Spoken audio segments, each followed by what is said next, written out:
আজ বানাবো viral mango cheese cake.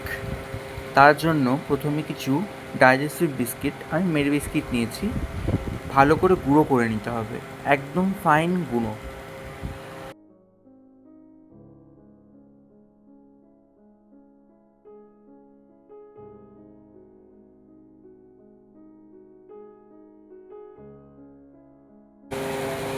এইবার এই ফাইন গুঁড়োটার সঙ্গে দেখুন কি ফাইন গুঁড়ো হয়েছে।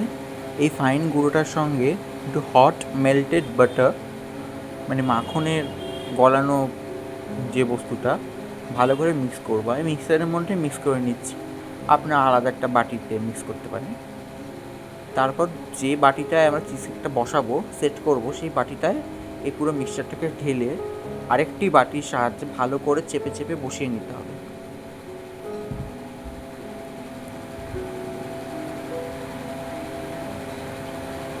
এই যে বসানো হয়ে গেল, দেখুন কি সুন্দর সেট হয়েছে। এবার একটি আম কেটে নেব, পাকা আম। আমি হিমসাগর আমটা ইউজ করেছি।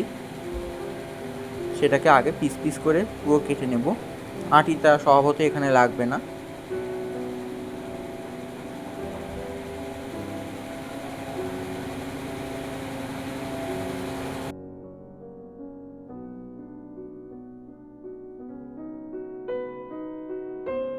এবার আমের পিসগুলোকে মিক্সারে গ্রাইন্ড করে একটা স্মুথ পেস্ট বানিয়ে নিতে হবে।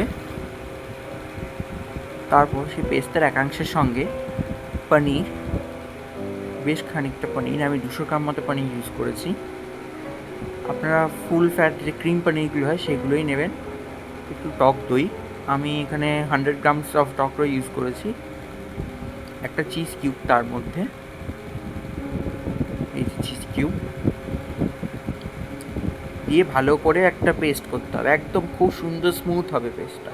সেই পেস্টটাকে আমরা ওই যে বিস্কিটের লেয়ারটা সেট করেছিলাম তার উপর দিয়ে দেবো। এই যে দিয়ে সেটাকে ভালো করে না সেট করতে হবে, মানে লেয়ারটাকে ভালো করে সাজাতে হবে। পুরোটা লাগলো না, তো যতটা লাগবে আপনি বুঝে, যতটা মানে কেকের থিকনেসটা চান আপনি সেই মতো এটাকে সেট করবেন। এখন চামচে সেট করছি, দেখুন ভালো করে সেট করা হয়ে গেছে।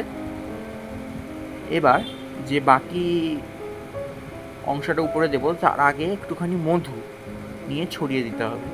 তারপর আমের যে পিউরিটা বাকি ছিল, যেটা আমরা রেখে দিয়েছিলাম, সেই পিউরিটাকে এখানে উপরে দিয়ে সুন্দর করে সেট করার জন্য রাখতে হবে। যে খানিকটা পিউরি রয়ে যাবে এখানেও, তো সেটাকে চামচ দিয়ে ভালো করে স্প্রেড করে ইভেন একটা লেয়ার বানাতে হবে।